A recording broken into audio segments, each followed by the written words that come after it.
ಹೋಬಳಿ ವ್ಯಾಪ್ತಿಗೊಳಪಟ್ಟ ವಿಟ್ಲ ನೆಮ್ಮದಿ ಕೇಂದ್ರದಲ್ಲಿ ಸರ್ವರ್ ಸಮಸ್ಯೆಯಿಂದ ಆಧಾರ್ ತಿದ್ದುಪಡಿ ಹಾಗೂ ನೂತನ ಆಧಾರ್ ಕಾರ್ಡ್ ನೋಂದಣಿ ಕಾರ್ಯ ಸ್ಥಗಿತಗೊಂಡಿತ್ತು. ಈ ಬಗ್ಗೆ ಸಂಬಂಧಪಟ್ಟ ಅಧಿಕಾರಿಗಳಲ್ಲಿ ವಿಚಾರಿಸಿದಾಗ ಯಾವುದೇ ಸ್ಪಂದನೆ ದೊರಕದ ಹಿನ್ನೆಲೆಯಲ್ಲಿ ವಿಟ್ಲ ಪಟ್ಟಣ ಪಂಚಾಯಿತಿಗೆ ಗ್ರಾಮಸ್ಥರು ದೂರು ಸಲ್ಲಿಸಿದರು.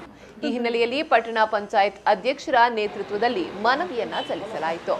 ವಿಟ್ಲ ನಾಡ ಕಚೇರಿಯಲ್ಲಿ ಉಪ ತಹಶೀಲ್ದಾರ ರವಿಶಂಕರ್ ಅವರ ಜೊತೆಗೆ ಮಾತನಾಡಿದ ನಿಯೋಗ, ಪುತ್ತೂರು ಬಿಸಿ ರೋಡ್ ಕಡೆಗಳಲ್ಲಿ ಆಧಾರ್ ಕೇಂದ್ರದಲ್ಲಿ ಯಾವುದೇ ಸಮಸ್ಯೆ ಇಲ್ಲ, ವಿಟ್ಲದಲ್ಲಿ ಮಾತ್ರ ಸಮಸ್ಯೆ ತಲೆದೂರಿದೆ. ತುರ್ತು ಸಂದರ್ಭದಲ್ಲಿ ಜನರು ಆಧಾರ್ ತಿದ್ದುಪಡಿಗೆ ದೂರದ ಪ್ರದೇಶಕ್ಕೆ ಹೋಗುವ ಅನಿವಾರ್ಯತೆ ಬಂದಿದೆ. ಅದಲ್ಲದೆ ಆಧಾರ್ ಕಾರ್ಡ್ ಮಾಡಿಸಲು ಕಳೆದ ಡಿಸೆಂಬರ್ ತಿಂಗಳಿನಲ್ಲಿ 6 ತಿಂಗಳ ಟೋಕನ್ಗಳನ್ನು ಸುಮಾರು 300ಕ್ಕಿಂತಲೂ ಅಧಿಕ ಜನರಿಗೆ ಒಮ್ಮೆಲೆ ವಿತರಿಸಲಾಗಿತ್ತು. ಅವರು ಆಧಾರ್ ಮಾಡಿಸಲು ಕಾಯುವ ಪರಿಸ್ಥಿತಿ ನಿರ್ಮಾಣಗೊಂಡಿದೆ.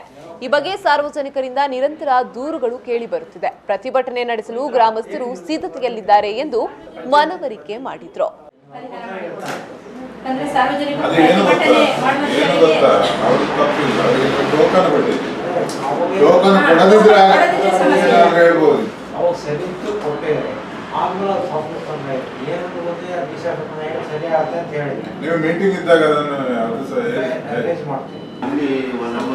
ಈ ನಿಯೋಗದಲ್ಲಿ ಪಟ್ಟಣ ಪಂಚಾಯತ್ ಅಧ್ಯಕ್ಷೆ ದಮಯಂತಿ, ಉಪಾಧ್ಯಕ್ಷ ಜಯಂತ್ ನಾಯ್ಕ, ಸ್ಥಾಯಿ ಸಮಿತಿ ಅಧ್ಯಕ್ಷೆ ಚಂದ್ರಕಾಂತಿ ಶೆಟ್ಟಿ, ಹಿರಿಯ ಸದಸ್ಯ ಅಶೋಕ್ ಕುಮಾರ್ ಶೆಟ್ಟಿ, ಸದಸ್ಯ ರಾಮದಾಸ್ ಶೆಣೈ, ಗ್ರಾಮಸ್ಥರ ಪರವಾಗಿ ವಿಕೆಎಂ ಅಶ್ರಫ್, ಅಬ್ದುಲ್ ರೆಹಮಾನ್ ಕುರುಂಬಾಳ ಭಾಗವಹಿಸಿದ್ರು.